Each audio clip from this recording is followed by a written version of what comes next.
Ambassador Marcus Chen stepped out of the sleek diplomatic transport onto the rain-soaked streets of Nexus Station, the galaxy's most important trade hub. The massive space station orbited a neutron star, its artificial gravity and atmospheric processors creating a bustling metropolis that housed over 50 different alien species. Marcus had been here countless times during his 15-year career as Earth's senior diplomatic representative, but tonight felt different. Tonight, the future of humanity's place in the Galactic Council hung in the balance. The negotiations had been brutal. For 3 months, Marcus had fought against mounting pressure from the older galactic civilizations who viewed humanity as an upstart species. The Zephyrians, with their crystalline bodies and thousand-year lifespans, dismissed humans as mayflies with delusions of grandeur. The Vorthak Empire, militaristic and proud, saw Earth's rapid technological advancement as a threat to established power structures. Even the typically neutral Etherian collective had begun questioning whether humanity deserved its provisional seat on the council.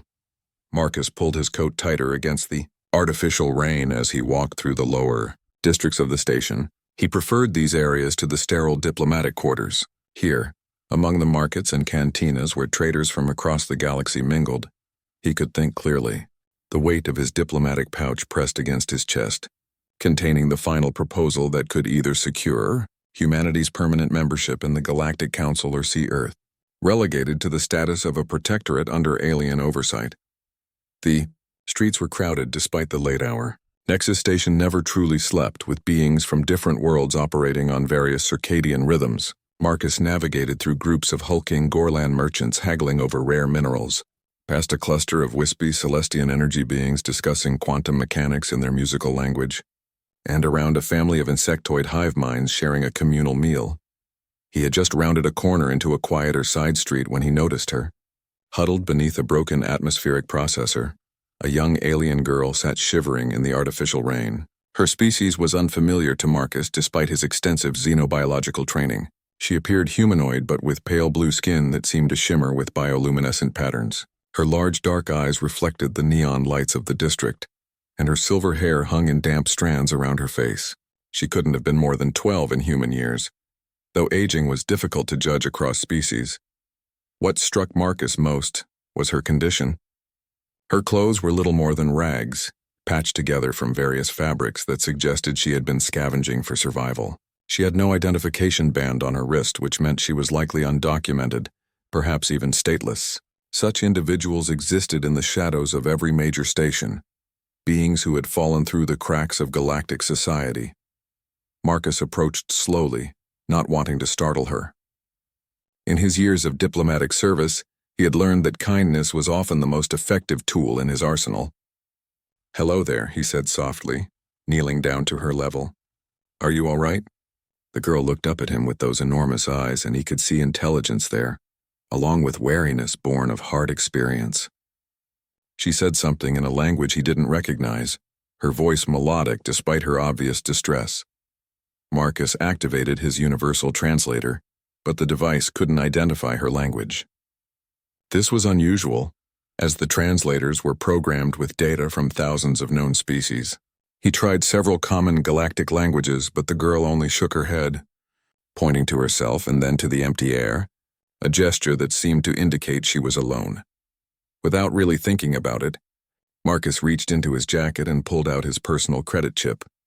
He had been planning to grab dinner at one of the diplomatic restaurants, but this seemed more important. He handed the chip to the girl, making eating motions with his hands. Her eyes widened in surprise, and she looked at the chip as if it were made of precious metal. She stood up quickly, which allowed Marcus to see that she was even smaller than he had thought, barely reaching his chest. She said something that sounded like gratitude, then pointed down the street toward what Marcus knew was the food district. He nodded and smiled, gesturing for her to keep the chip. What happened next surprised him. Instead of running off immediately, the girl reached into a small pouch at her waist and pulled out something that made Marcus's heart skip a beat. It was his diplomatic wallet, the one containing not just his identification and access codes, but also the encrypted data crystal with Earth's final proposal to the Galactic Council.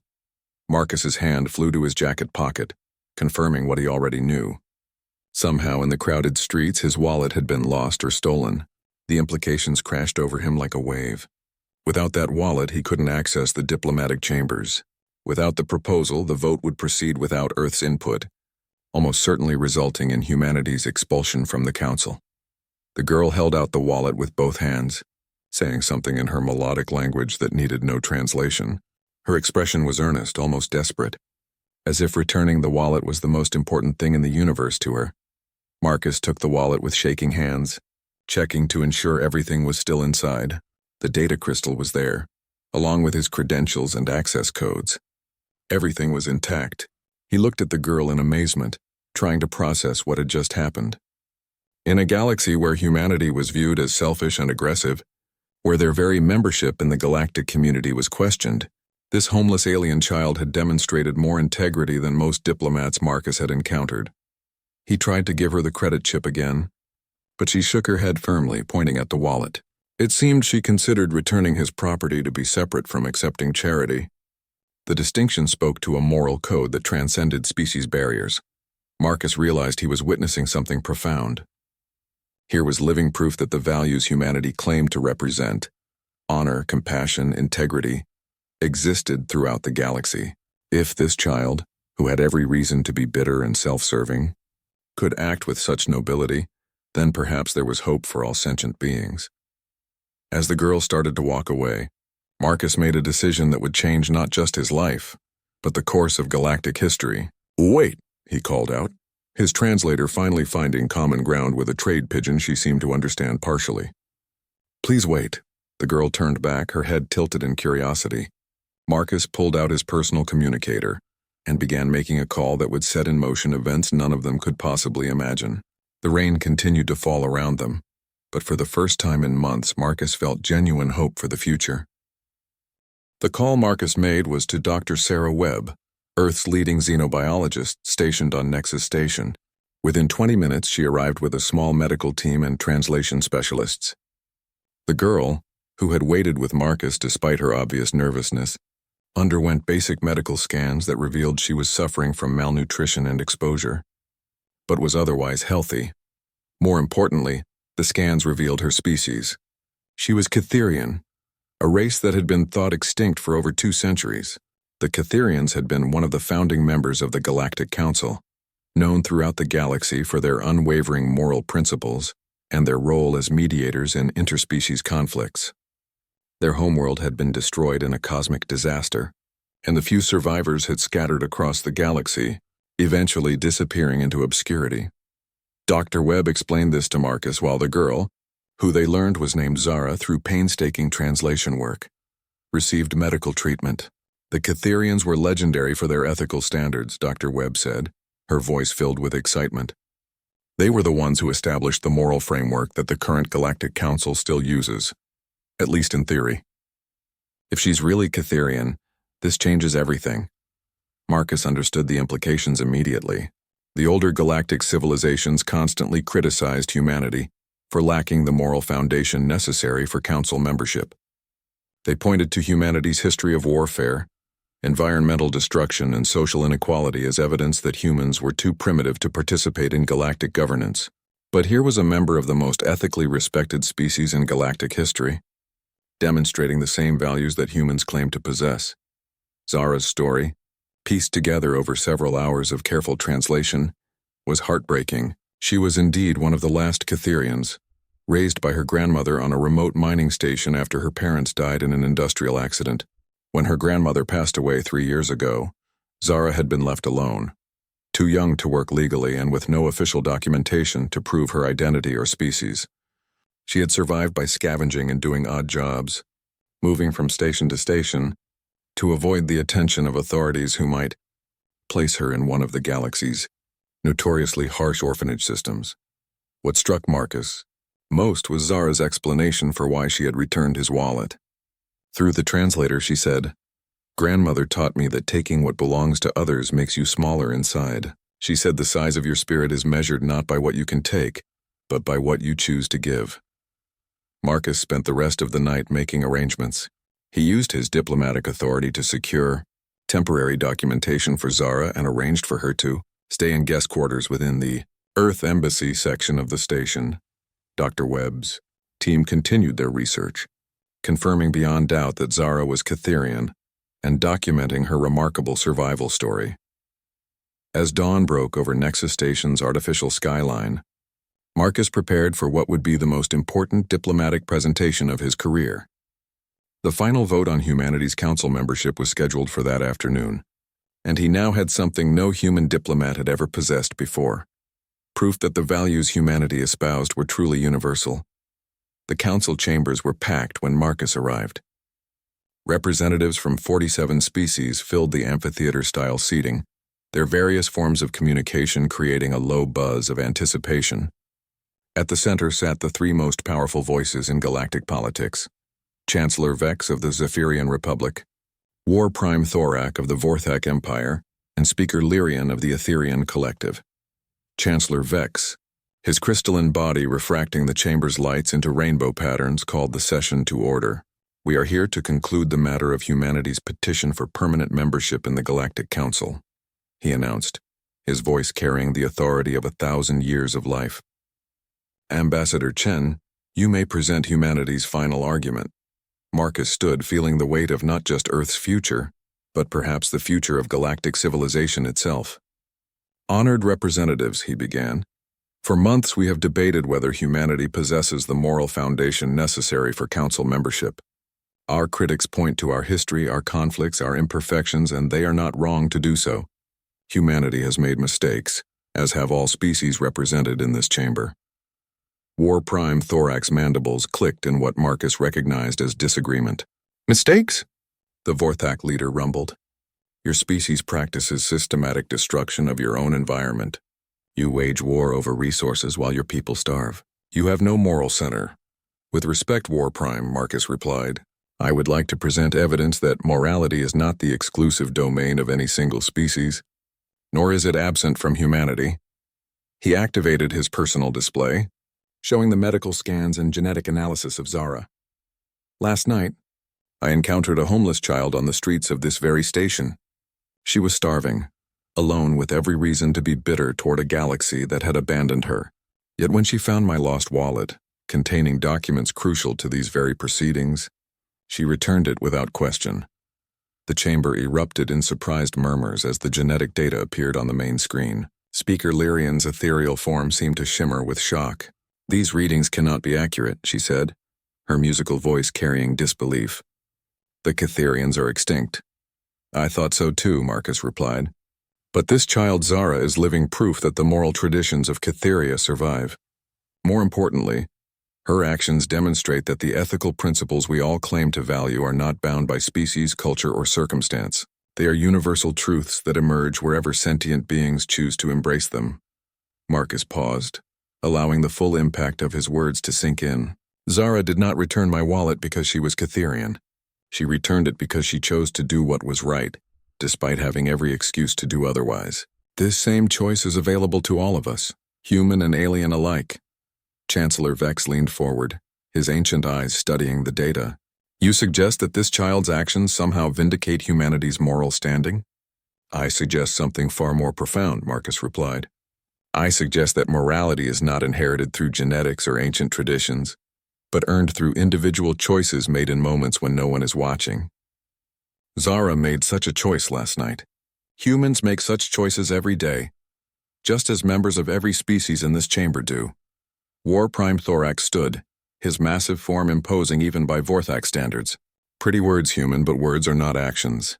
Your species speaks of morality while practicing barbarism." Marcus had anticipated this objection. "Then let me propose a test," he said. "Judge humanity not by our worst moments, but by our best ones. Judge us not by our past, but by our potential, and judge us by our actions, not our words." The chamber fell silent as Marcus activated another display. This one showed Earth's humanitarian efforts across the galaxy. Human medical teams treating plague victims on Rigel 7, human engineers helping to rebuild cities destroyed by natural disasters, human teachers working in refugee camps to educate displaced alien children. "These are not propaganda images," Marcus said. "These are humans choosing to help, to heal, to build rather than destroy. We do not claim to be perfect, but we claim the right to try to be better. We claim the right to stand alongside other species in the work of building a more just galaxy." Speaker Lyrian's form pulsed with what Marcus hoped was consideration. Your argument is compelling, Ambassador, but sentiment alone cannot guide policy. What practical benefit does humanity bring to the Council? Marcus smiled, thinking of Zara waiting nervously in the embassy quarters. We bring the same thing every species brings, a unique perspective on the challenges facing our galaxy, and a commitment to finding solutions together. But more than that, we bring proof that the moral foundation you seek already exists within us, just as it exists within all sentient beings who choose to embrace it. The debate continued for hours, but Marcus could sense a shift in the chamber's mood.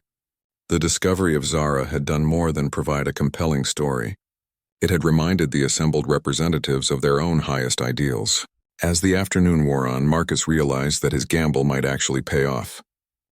The recess that followed Marcus's presentation buzzed with intense deliberation. Representatives huddled in species-specific groups, their various forms of communication creating a symphony of clicks, chirps, musical tones, and electromagnetic pulses. Marcus used the time to check on Zara, who had been watching the proceedings from a private viewing room in the embassy quarters. When he arrived, he found her sitting by the large viewport, staring out at the swirling energy patterns of the neutron star below. Dr. Webb was with her, along with a team of xenoanthropologists who had been documenting everything they could learn about Cytherian culture from its last known survivor. "How is she doing?" Marcus asked quietly. Dr. Webb looked up from her notes, her expression troubled. "Physically, she's responding well to treatment. But emotionally, Marcus, she doesn't fully understand what she's started. She knows her actions have caused some kind of commotion, and she's terrified that she's done something wrong." Marcus knelt beside Zara's chair, activating his translator. "Zara," he said gently, "you haven't done anything wrong.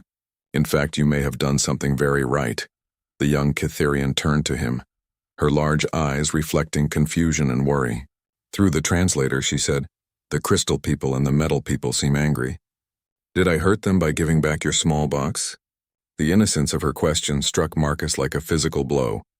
Here was a child who had survived years of hardship alone, who had demonstrated moral courage that shamed civilizations thousands of years old, and her only concern was whether she had inadvertently caused harm to others. "No, Zara," Marcus said, his voice thick with emotion. "You didn't hurt anyone. You helped them remember something important they had forgotten." "What did they forget?" she asked. Marcus struggled to find words simple enough for the translator to handle, yet profound enough to capture the truth. "They forgot that being good is a choice that anyone can make, no matter where they come from or what has happened to them." Zara considered this for a moment, then nodded solemnly. "Grandmother said that too. She said the galaxy is full of people who forgot how to choose good things." Dr. Webb leaned forward, her scientific curiosity overriding diplomatic protocol. "Zara, did your grandmother teach you other things about choosing good?" The girl's face brightened slightly. "Oh yes, she taught me the 7 lights. Would you like to hear them?" Marcus and Dr. Webb exchanged glances. The 7 lights were legendary principles of Cytherian philosophy, thought to be lost forever when their civilization ended. "Yes," Marcus said. "We would very much like to hear them." Zara closed her eyes and began to recite in her own language, the words flowing like music. The translator struggled with the concepts, but the meaning came through. "Give more than you take. Protect those who cannot protect themselves. Speak truth even when it costs you. Choose forgiveness over revenge. Build bridges, not walls. Light candles in the darkness. Remember that every person contains infinite possibility." When she finished, the room was silent except for the gentle hum of the station's life support systems. Dr. Webb was recording everything, tears streaming down her face as she realized they were witnessing the preservation of one of the galaxy's greatest philosophical traditions. Marcus's communicator chimed, indicating that the council session was resuming. He stood, but Zara caught his hand. "Are you going back to the angry people?" she asked. "They're not really angry," Marcus said. "They're scared. Sometimes when people are scared, they forget how to choose good things." Zara nodded as if this made perfect sense. Grandmother said fear makes people small inside, but kindness makes them big again. As Marcus returned to the council chambers, Zara's words echoed in his mind. The assembled representatives looked exactly as she had described. People who had allowed fear to make them small inside. Fear of change, fear of losing power, fear of admitting that their ancient prejudices might be wrong. Chancellor Vex called the session to order, his crystalline features unreadable. "The Council has deliberated on humanity's petition," he announced. "Before we proceed to the vote, several representatives have requested the opportunity to question Ambassador Chen further." War Prime Thorak was the first to speak. "This child you have presented as evidence, she is convenient for your argument. How do we know this is not an elaborate deception?" Marcus had expected this challenge. "The genetic analysis was conducted by 3 independent laboratories, including one from your own empire, War Prime. The results are conclusive, but even if they weren't, the principle remains the same. The moral choice to return lost property requires no special breeding or ancient wisdom. It requires only the decision to do what is right." A new voice entered the debate. Representative Kayla of the Aquarian Federation, a species known for their analytical nature. "Ambassador Chen, your presentation raises an interesting question. If moral behavior is indeed universal as you claim, why has humanity's history been marked by such violence and cruelty?" Marcus had wrestled with this question throughout his career. "Representative Kala, I could ask the same question of any species in this chamber. The Vorthak Empire was built on conquest. The Zephyrian Republic enslaved 3 species before achieving enlightenment. Even the peaceful Etherians went through a period of aggressive expansion. The difference is not that humans are uniquely violent, but that we are uniquely young." He activated his display again, showing comparative timelines of species development. Every civilization represented here went through periods of growth, conflict, and eventual maturation. Humanity is still in that process. We ask not for judgment based on our incomplete journey, but for the opportunity to complete it alongside our galactic neighbors. Speaker Lyrian's ethereal form pulsed with consideration. "Yet how can we be certain that humanity will evolve toward greater morality, rather than greater destructiveness?" Marcus thought of Zara, sitting alone by the viewport, carrying the weight of an entire civilization's wisdom in her young mind. "Because morality is not an accident of evolution, Speaker Lyrian. It is a choice that emerges wherever sentient beings recognize their connection to something larger than themselves. Humanity has already demonstrated this capacity countless times. We simply ask for the chance to demonstrate it on a galactic scale." The debate continued, but Marcus could sense something shifting in the chamber's atmosphere. The discovery of Zara had not only provided compelling evidence for humanity's case, it had reminded the assembled representatives of their own moral foundations. The Catherians had been respected not because they were genetically superior, but because they had consistently chosen to embody the highest ideals of galactic civilization. As the discussion drew to a close, Chancellor Vex made an unprecedented announcement. "The Council recognizes that this decision will set important precedents for how we evaluate new member species. Therefore, we propose a modified approach to the vote." Marcus felt his heart skip a beat. Modifications to Council procedures were extraordinarily rare, and usually signaled either total victory or crushing defeat.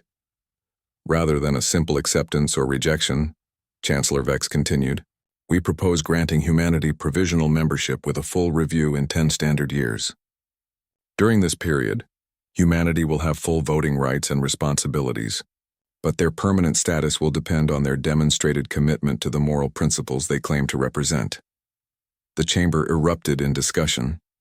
It was not the unconditional acceptance Marcus had hoped for, but neither was it the rejection he had feared. It was something entirely new, a chance for humanity to prove itself through actions rather than words. As the representatives prepared for the final vote, Marcus realized that Zara's simple act of returning a lost wallet had accomplished something that decades of diplomatic maneuvering had failed to achieve. She had reminded the galaxy that morality was not about perfection, but about choice, and sometimes the most important choices were made by the most unlikely people in the most ordinary moments. The vote proceeded with the formal gravity that such moments demanded. Each species cast their decision through their preferred method. The Zephyrians through harmonic resonance, the Vorthak through ceremonial combat simulation, the Etherians through collective consciousness merger. Marcus watched from the diplomatic gallery, his hands gripping the railing as 47 civilizations decided humanity's fate. When the results were tallied, the chamber fell silent. Chancellor Vex's voice carried across the vast space with the weight of history. By a margin of 31 to 16, with 47 participating, the Galactic Council grants humanity provisional membership, subject to review in 10 standard years. The chamber erupted in a mixture of celebration and protest. Marcus felt his legs go weak with relief and the overwhelming magnitude of what had just occurred. Humanity had gained a foothold in galactic governance, but more importantly, they had been given the chance to prove that their ideals were more than empty rhetoric. But even as representatives began filing out of the chamber, many stopping to congratulate or console Marcus, he knew that the real work was just beginning. Provisional membership meant that every human action for the next decade would be scrutinized by 47 different civilizations, each looking for evidence that humanity deserved permanent acceptance or immediate expulsion. Marcus returned to the embassy quarters to find Zara exactly where he had left her, still gazing out at the neutron star. Dr. Webb and her team had departed, leaving behind detailed notes and a promise to establish a proper research foundation for preserving Cytherian culture. "How did it go with the crystal people and metal people?" Zara asked when she noticed Marcus's return. Marcus sat beside her, suddenly feeling every one of his 53 years. "They decided to give humanity a chance to prove we can be good neighbors in the galaxy." Zara nodded solemnly. "That's what grandmother said would happen someday. She said when people remember how to choose good things, they start wanting others to choose good things too." "Your grandmother sounds like she was very wise," Marcus said. "She was the last teacher," Zara replied matter-of-factly. "Before her there were many teachers, but they all went to the light when the big fire ate our world. Grandmother saved all their words in here." She tapped her temple with one small finger. The implications of what Zara was saying hit Marcus like a physical blow. "Zara, when you say she saved their words, do you mean she taught you everything the teachers knew?" "Oh yes," Zara said, as if this were the most natural thing in the world. "Grandmother said I had to remember everything because someday I might meet people who forgot how to choose good things, and I would need to help them remember." Marcus activated his communicator immediately, calling Dr. Webb back to the embassy quarters. What Zara was describing suggested that she wasn't just the last of her species, but potentially the living repository of the entire Cytherian philosophical and cultural tradition. The knowledge she carried could revolutionize galactic civilization's understanding of ethics and moral development. Within an hour, Dr. Webb returned with a full team of xenoanthropologists, linguists, and cultural preservation specialists. They set up recording equipment and began the delicate process of documenting everything Zara could remember about her people's teachings. What emerged over the following days was extraordinary. Zara possessed not just the 7 lights that she had recited earlier, but hundreds of philosophical principles, mathematical theorems, scientific observations, and cultural practices that the Cytherians had developed over millennia. Her grandmother had spent years training her memory, using techniques that allowed her to store vast amounts of information with perfect accuracy.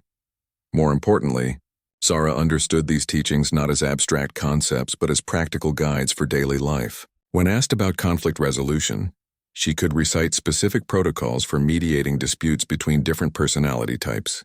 When questioned about resource distribution, she outlined economic principles that balanced individual achievement with collective welfare. Word of the discovery spread quickly through the diplomatic community. Within a week, representatives from dozens of species were requesting audiences with Zara, hoping to learn from the accumulated wisdom of Cytherian civilization. Marcus found himself in the unusual position of serving as gatekeeper to one of the galaxy's most important cultural treasures. The irony was not lost on him. Humanity's acceptance into the Galactic Council had been based partly on their connection to this child, but now that child was becoming a significant political figure in her own right. The last Cytherian was no longer just a homeless refugee. She was potentially the key to resolving conflicts that had plagued galactic civilization for centuries. However, Marcus quickly realized that Zara's newfound importance brought new dangers. Political factions within the council began to see her as a tool they could use to advance their own agendas. The Zephyrians wanted to establish a formal academy around her teachings, with themselves as administrators. The Vortex suggested placing her under military protection to prevent her knowledge from falling into the wrong hands. Even well-meaning species proposed various forms of guardianship that would have effectively removed Zara's freedom of choice. Marcus faced a difficult decision. As Earth's ambassador, he could claim diplomatic protection for Zara, but doing so would inevitably be seen as humanity attempting to monopolize access to Catherian wisdom. On the other hand, allowing other species to take custody of her could result in her becoming a political prisoner, albeit a very well-treated one. The solution came from an unexpected source. During one of their evening conversations, Zara asked Marcus a question that had been troubling her. "Why do all these people want to keep me in their special places? Grandmother never kept me in a special place." Marcus tried to explain the complex political situation in terms she could understand. "They think your knowledge is very valuable, and they want to make sure it's preserved properly." Zara was quiet for a long moment. Her bioluminescent patterns shifting in what Marcus had learned indicated deep thought. Finally, she said, "Grandmother told me that knowledge is only valuable when it's shared. She said keeping wisdom locked away is like putting light in a box where no one can see it." "What do you think she would want you to do?" Marcus asked. "She would want me to teach," Zara said without hesitation. "But not just to crystal people or metal people or energy people. To everyone who wants to learn how to choose good things." That conversation led Marcus to propose something unprecedented in galactic history: the establishment of a truly neutral institution dedicated to preserving and teaching Catherian wisdom.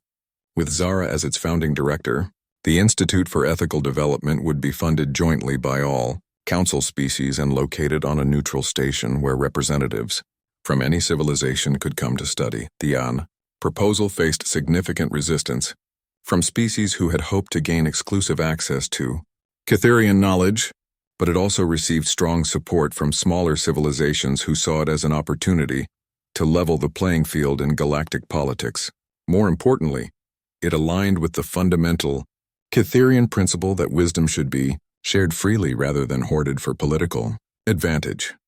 The debate over the Institute's establishment became a test case for humanity's provisional council membership. Marcus found himself lobbying tirelessly for support, using every diplomatic skill he had developed over his career. The outcome would determine not just Zara's future, but whether humanity could successfully navigate the complex political landscape of galactic governance. 3 months after Zara returned Marcus's wallet on a rain-soaked street, the Galactic Council voted to establish the Institute for Ethical Development. The margin was narrow, just 25 to 22, but it was enough. Zara would have her chance to fulfill her grandmother's final wish, to help people remember how to choose good things. As Marcus watched the vote results appear on the chamber's main display, he realized that this moment represented something far more significant than a political victory. It was proof that the moral courage of one small girl could indeed change the course of galactic civilization, not through force or manipulation, but through the simple power of doing what was right. The Institute for Ethical Development opened its doors 6 months later on Haven Station, a newly constructed neutral facility positioned at the intersection of several major trade routes. The station itself was a marvel of cooperative engineering, with each council species contributing their unique architectural and technological expertise. Zephyrian crystal gardens provided meditation spaces, Vorthak defensive systems ensured security, and Etherian energy networks powered the entire facility with clean, renewable sources. Marcus had been appointed as the Institute's first human liaison, a position that required him to balance his duties as Earth's ambassador with his role as Zara's guardian and advocate.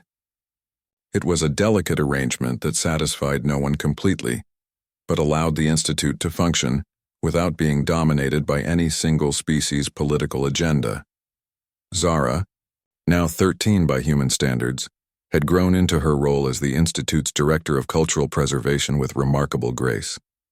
She spent her days teaching small groups of students the principles her grandmother had passed down to her, adapting ancient Catherian wisdom to address contemporary galactic challenges. The Institute's first major test came when a territorial dispute erupted between the Corithian Mining Consortium and the Stellar Nomads over mining rights to an asteroid field rich in rare crystals. The conflict had been simmering for years, with both sides claiming historical precedent and economic necessity. Traditional diplomatic channels had failed, and the situation was rapidly escalating toward armed conflict. Chancellor Vex approached Marcus with an unusual request. The Council believes this dispute would be an ideal test case for the Institute's mediation capabilities, he said during a private meeting in his crystalline office aboard Nexus Station. If Catherian principles can resolve this conflict peacefully, it would demonstrate the practical value of the Institute's work. Marcus understood the subtext. This was also a test of humanity's role in galactic affairs. If the Institute succeeded, it would validate the decision to grant Humanity Council membership. If it failed, critics would argue that human judgment was flawed and that the Institute was a waste of resources. When Marcus presented the proposal to Zara, she listened with the serious attention she gave to all important matters. "Grandmother told me about conflicts like this," she said after he finished explaining the situation. "She said people usually fight over things when they forget they can share them. Do you think you can help them remember how to share?" Marcus asked. Zara's bioluminescent pattern shifted into what Marcus had learned indicated determination. "I can try, but I will need to understand why they forgot in the first place." The mediation sessions began 2 weeks later in the Institute's main conference hall. Representatives from both sides arrived with teams of lawyers, economists, and military advisors, clearly expecting a traditional negotiation process focused on dividing resources and establishing territorial boundaries. Instead, they found themselves seated in a circle on comfortable cushions, with Zara sitting cross-legged in the center. The young Catherian had insisted on this arrangement, explaining that traditional hierarchical seating created psychological barriers to understanding. "Before we discuss who owns what," Zara began, her words translated into dozens of languages simultaneously, "I would like to understand why both groups need these crystals." The Corithian representative, a proud insectoid being named Ziktar, bristled at the question. "Our need is obvious. The crystals are essential for our mining equipment. Without them, our entire economy collapses." The stellar nomad spokesperson, an energy being called Flux Singer, pulsed with indignation. "Those crystals have spiritual significance to our people. They are formed by stellar winds from our ancestral star system. To us, they are sacred relics." Zara nodded thoughtfully. "So the Corithians need the crystals to survive, and the nomads need them to remember. Those are both important needs." "Important but incompatible," Ziktar said firmly. "Mining operations would destroy the spiritual integrity of the crystals." "Would they?" Zara asked. "Or would they change it into something new?" This question surprised both sides. Fluxsinger's energy patterns shifted into what Marcus recognized as confusion. Change into what? Zara stood and walked to a display table where samples of various crystals were arranged. "My grandmother taught me that everything in the universe is constantly changing. She said the secret to wisdom was learning to change in ways that create more good instead of less good." She picked up one of the crystal samples, holding it so that the light from the station's artificial sun created rainbow patterns on the walls. "This crystal was once part of a star. Then it became part of a planet. Now it is part of this room." Each change gave it new purpose without destroying what it was before. The mediation sessions continued for 3 days, with Zara guiding both sides through a series of discussions that gradually shifted focus from competing claims to collaborative possibilities. She used traditional Catherian techniques for building empathy, having each side spend time understanding the other's perspective and needs. On the final day, Zara proposed a solution that had emerged from the group's own discussions. What if the mining operations were designed to honor the spiritual significance of the crystals? What if the stellar nomads helped guide the mining process to ensure it enhanced rather than destroyed the crystal's sacred nature? The proposal that eventually emerged was unprecedented in galactic history. The Corithians would establish a new type of mining operation that incorporated stellar nomad spiritual practices, creating crystals that were both technologically useful and spiritually meaningful. The nomads would receive a percentage of the profits, which they would use to fund cultural preservation projects throughout the galaxy. More importantly, both sides would work together to establish a permanent research station at the asteroid field, where young beings from both cultures could study cooperative resource management and cross-cultural understanding. When the agreement was signed, Chancellor Vex admitted privately to Marcus that he had not expected such a comprehensive solution. The traditional approach would have simply divided the asteroid field between the two parties, he said. Instead, this young Catherian has created something entirely new. a partnership that serves both groups' needs while advancing galactic knowledge. The success of the Corithian Nomad mediation established the Institute's reputation as a center for innovative conflict resolution. Within a year, requests for mediation services were pouring in from across the galaxy. Trade disputes, territorial conflicts, cultural misunderstandings, and resource allocation problems that had seemed intractable suddenly became opportunities for creative collaboration. Zara's approach to mediation became known as integration methodology, based on the Cytherian principle that apparent opposites could often be combined into something greater than their individual parts. Students came from across the galaxy to study these techniques, and the Institute began training a new generation of mediators who could apply Cytherian wisdom to contemporary challenges. Marcus watched with pride and amazement as Zara grew into her role as one of the galaxy's most respected arbiters. The homeless child who had returned his wallet had become a figure of galactic significance, but she had never lost the fundamental decency that had motivated her original act of honesty. During quiet moments, Marcus often reflected on the chain of events that had brought them to this point. If Zara had kept his wallet, if he had not stopped to help her, if she had not remembered her grandmother's teachings, the entire trajectory of galactic history might have been different. But perhaps that was the real lesson of Cytherian philosophy, that every individual choice, no matter how small, had the potential to create ripples that could change the universe. Zara had chosen to return a lost wallet, and that choice had ultimately led to a new era of cooperation and understanding among the stars. As humanity's provisional membership period reached its midpoint, it became clear that the species was not just meeting the Council's expectations, but exceeding them. Human diplomats, inspired by Zara's example, were pioneering new approaches to interspecies, relations based on empathy and creative problem-solving rather than power politics and zero-sum thinking. The Institute for Ethical Development had become proof that humanity could indeed contribute something valuable to galactic civilization, not just technological innovation or military prowess, but a fresh perspective on age-old problems and the moral courage to implement solutions that served everyone's interests. 3 years into humanity's provisional membership, the Institute faced its greatest challenge yet. A crisis erupted that threatened to tear apart the very fabric of galactic civilization, the discovery of the Void Sphere. The Void Sphere was a massive artificial construct, discovered drifting at the edge of known space, clearly built by an unknown alien intelligence. Initial scans revealed technology so advanced that it made even the most sophisticated council species look primitive by comparison.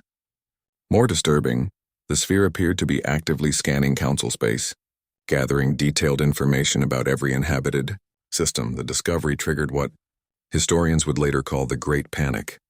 Ancient fears of aggressive alien invaders resurfaced as species that had cooperated for centuries suddenly became suspicious of each other. War Prime Thorak demanded immediate military mobilization. Chancellor Vex called for defensive isolation. Even the peaceful Etherians began withdrawing from joint ventures, preparing for the possibility of galactic war. Marcus watched with growing alarm as the careful diplomatic progress of recent years began to unravel.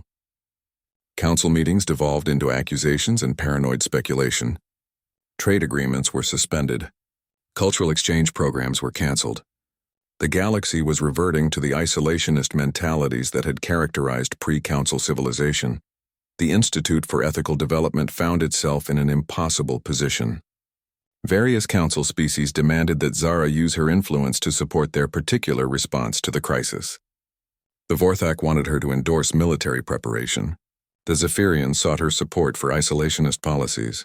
Smaller species hoped she would advocate for defensive alliances that excluded the major powers. Zara, now 16 and possessing wisdom that seemed far beyond her years, refused to take sides in what she saw as a collective failure of imagination. Everyone is choosing fear instead of curiosity, she told Marcus during one of their evening walks through the Institute's crystal gardens. Grandmother taught me that when you meet something you don't understand, you should try to understand it, not try to destroy it. But what if this alien intelligence is hostile? Marcus asked. What if trying to understand it puts everyone in danger? Zara's bioluminescent patterns shifted into the complex sequence that Marcus had learned, indicated deep philosophical consideration. Grandmother told me a story about two neighbors who built walls between their houses because they were afraid of each other.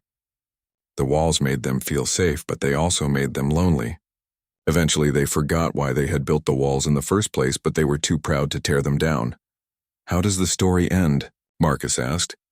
"A little bird built her nest on top of one of the walls," Zara replied. When the neighbors saw how happy the bird was living between their two houses, they realized the wall could be a bridge instead of a barrier. The metaphor was not lost on Marcus. Zara was suggesting that the void sphere crisis could become an opportunity for galactic unity, rather than a cause for division. But implementing such an approach would require convincing 47 different species to overcome their instinctual fear responses and embrace a radical new way of thinking about first contact. The breakthrough came when Dr. Webb, now the Institute's chief xenobiologist, made a crucial discovery while analyzing long-range scans of the void sphere. Hidden within the complex electromagnetic patterns emanating from the construct was something unexpected. A mathematical sequence that corresponded to Cytherian philosophical principles. "It's impossible," Dr. Webb told the emergency session of council representatives that had been convened at the Institute. "But the signal patterns match teaching formulas that Zara has shared with us. Somehow this alien intelligence is broadcasting concepts that align with Cytherian ethics." War Prime Thorax mandibles clicked in dismissal. A coincidence. Mathematical patterns repeat throughout the universe.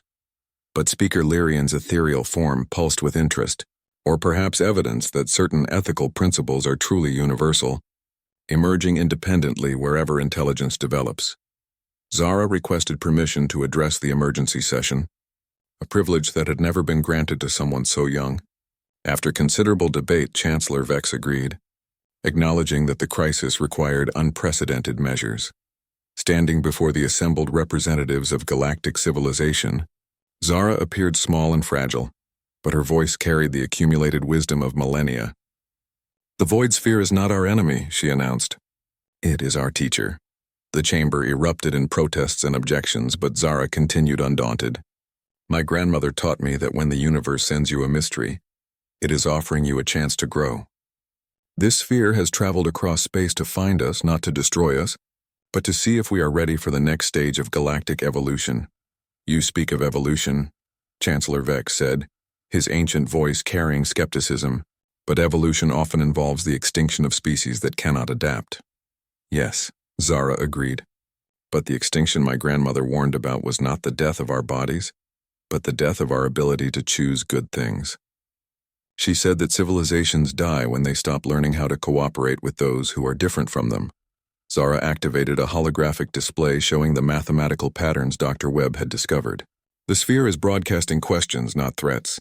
It wants to know if we have learned to work together, if we have grown beyond the fear and suspicion that divides young civilizations. And if we have not," War Prime Thorak demanded, "then we will fail the test," Zara said simply, "not because the sphere will destroy us, but because we will destroy ourselves through fear and mistrust." The debate that followed was unlike anything in Council history. Species that had been preparing for war found themselves discussing philosophical concepts that challenged their fundamental assumptions about survival and security. Gradually, a consensus began to emerge around Zara's radical proposal. Instead of treating the void sphere as a threat, they would approach it as an opportunity for galactic advancement. The plan that eventually gained approval was audacious in its scope. Rather than sending a military fleet to investigate the sphere, the Council would dispatch a diplomatic mission composed of representatives from every member species. The mission would be led jointly by Zara, as the galaxy's foremost expert on universal ethics, and Marcus, representing humanity's unique perspective as the Council's newest members. The mission's goal was not conquest or defense, but communication. They would attempt to establish contact with the intelligence behind the void sphere and demonstrate that galactic civilization had indeed evolved beyond the primitive tribalism that characterized most young species. Preparations for the mission took 6 months, during which the Institute became the center of unprecedented cooperation. Scientists from dozens of species worked together to develop communication protocols based on universal mathematical and ethical principles. Philosophers collaborated on frameworks for understanding radically alien forms of consciousness. Engineers designed spacecraft that incorporated the best technologies from every council member. The night before the mission's departure, Marcus found Zara in her favorite spot in the Crystal Gardens, meditating beneath the artificial stars. "Are you nervous?" he asked, settling beside her on the soft, luminescent moss. "Grandmother taught me that nervousness comes from worrying about things you cannot control," Zara replied. "I cannot control what we will find at the sphere. I can only control how we choose to respond to it. And how will we choose to respond?" Zara's bioluminescent pattern shifted into the sequence that Marcus had learned indicated absolute certainty. With curiosity instead of fear, with openness instead of suspicion, and with hope instead of despair. Grandmother said these were the only tools needed to navigate any mystery the universe might present. As their ship departed Haven Station the next morning, carrying the hopes and fears of an entire galaxy, Marcus reflected on the extraordinary journey that had brought them to this moment. A homeless child's decision to return a lost wallet had led to humanity's acceptance into galactic civilization, the preservation of ancient wisdom, and now a mission that could determine the future of all sentient life. Whatever awaited them at the Void Sphere, Marcus knew they were approaching it with the tools Zara's grandmother had identified: curiosity, openness, and hope. Whether those tools would be sufficient remained to be seen. But for the first time in months, the galaxy was united in purpose, rather than divided by fear. The journey to the Void Sphere took 3 weeks, during which the diplomatic mission's diverse crew learned to work together in ways that would have seemed impossible just months earlier. Zephyrian crystallographers collaborated with Vorthak engineers to optimize the ship's sensor arrays. Etherian consciousness weavers worked alongside human psychologists to prepare for potential mental contact with alien intelligence. Even the normally solitary Corithian miners contributed their expertise in analyzing the sphere's exotic materials. Zara spent much of the journey in the ship's observation deck, studying the sphere as it grew larger in their viewports. The construct was even more impressive up close, a perfect black sphere the size of a small moon, its surface unmarked by any visible technology, yet clearly artificial in its geometric precision. "What do you see when you look at it?" Marcus asked during one of their daily conversations. "Patience," Zara replied immediately. "Grandmother taught me that patience is the hardest virtue to master because it requires accepting that some things cannot be rushed. This sphere has been waiting for us for a very long time." Dr. Webb, who had become the mission's chief science officer, approached with the latest sensor readings. "The mathematical transmissions are becoming more complex as we get closer," she reported. "It's as if the sphere is adjusting its communication attempts based on our responses." "That suggests genuine intelligence rather than automated systems," Marcus observed. "More than that," Zara added, "it suggests courtesy. The sphere is trying to speak to us in ways we can understand." As they entered orbit around the sphere, the diplomatic team prepared for first contact using protocols developed at the Institute. Rather than attempting to impose human or any single species communication methods, they would begin with universal, mathematical concepts and gradually build toward more complex ethical and philosophical exchanges. The moment of contact came without fanfare. As their ship achieved stable orbit, the sphere's transmission suddenly shifted from abstract mathematical patterns to direct, unmistakable communication. But instead of words or images, the contact came as pure understanding, transmitted directly into the minds of every crew member simultaneously. The voice that spoke to them was ancient beyond comprehension, yet filled with warmth and gentle curiosity. "Welcome, young gardeners of the galaxy. We have been waiting for you to grow ready for this conversation." The crew's initial shock gave way to wonder as they realized they were communicating with an intelligence that had been observing galactic civilization for millennia. The beings who had built the sphere, who called themselves the Shepherds, were not conquerors or judges but gardeners of consciousness, nurturing the development of younger species throughout the universe. "You have passed the first test," the Shepherd consciousness explained. "Many species, when confronted with the unknown, choose isolation or aggression.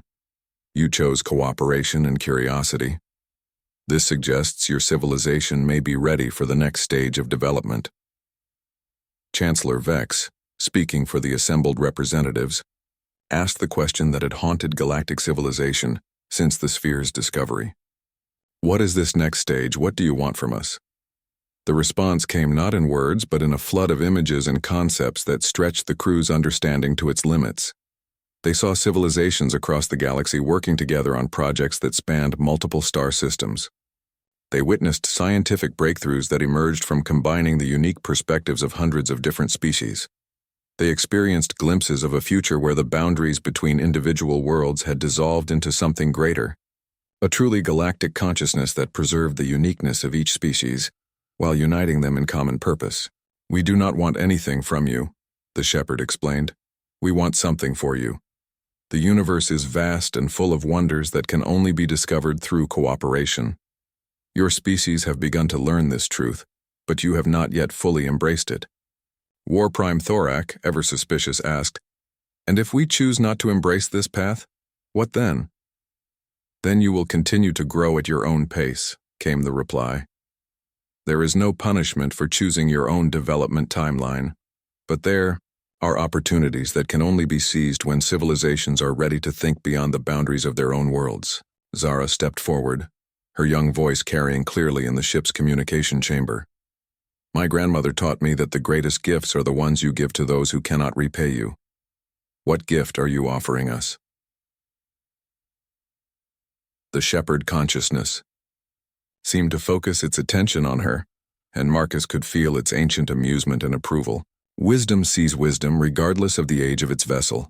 The gift we offer is knowledge, young keeper of the old ways. Knowledge of technologies that can heal worlds. Understanding of principles that can prevent wars before they begin. Techniques for communication that transcend the barriers between different forms of consciousness. But these gifts come with responsibility," Zara observed.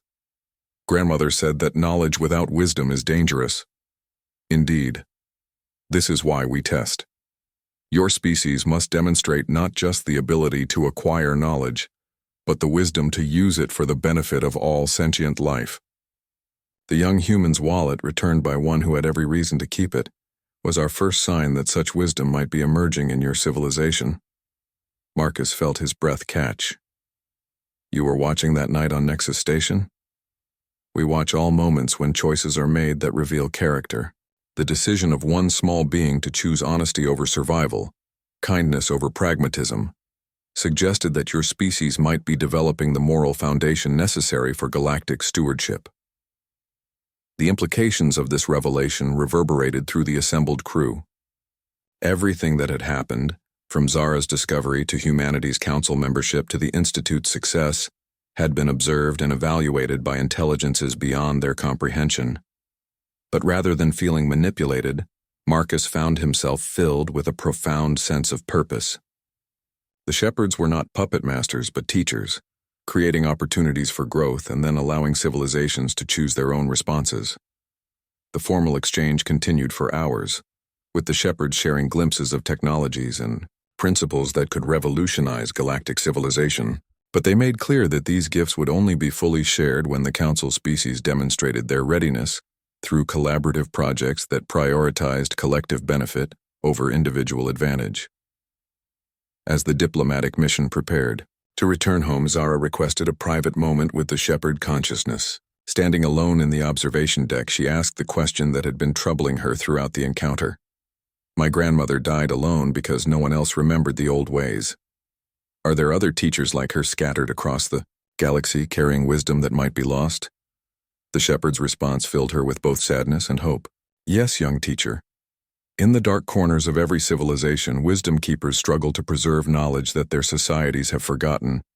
Finding them, protecting them, learning from them, this too is part of the test we offer your civilization." When the mission returned to council space, their report transformed galactic politics overnight. The revelation that advanced intelligences were actively nurturing younger civilizations provided a new framework for understanding galactic development. More importantly, the shepherd's criteria for advancement, cooperation, wisdom, and moral courage aligned perfectly with the principles that Zara had been teaching at the Institute. The council voted unanimously to accept the shepherd's challenge, establishing the Galactic Advancement Initiative to coordinate collaborative projects across all member species. Humanity's role in facilitating this historic decision secured their permanent council membership 3 years ahead of schedule. But for Marcus, the most meaningful moment came during the celebration ceremonies when Zara was formally recognized as the galaxy's youngest ever recipient of the Order of Galactic Service. As she stood before the assembled representatives, accepting honors from species across the galaxy, he remembered the frightened child huddled in the rain who had changed the course of history by simply choosing to do what was right. "Grandmother always said that the smallest choices create the biggest changes," Zara told him later, as they watched the celebrations from the Institute's crystal gardens. "I think she would be proud that her teachings helped the galaxy remember how to choose good things." Marcus looked up at the stars, knowing that somewhere among them, ancient intelligences continued their patient work of nurturing younger civilizations toward wisdom and cooperation. And here on Haven Station, a young Catherian continued her grandmother's work, teaching the galaxy that morality was not about perfection, but about choice, and that sometimes the most important choices were made by the most unlikely people in the most ordinary moments. The homeless alien girl who had returned a lost wallet had indeed shocked the entire galaxy, not through power or technology, but through the simple demonstration that goodness was possible for anyone willing to embrace it. And in doing so, she had opened a path to a future where all sentient beings could work together to explore the infinite wonders of the universe.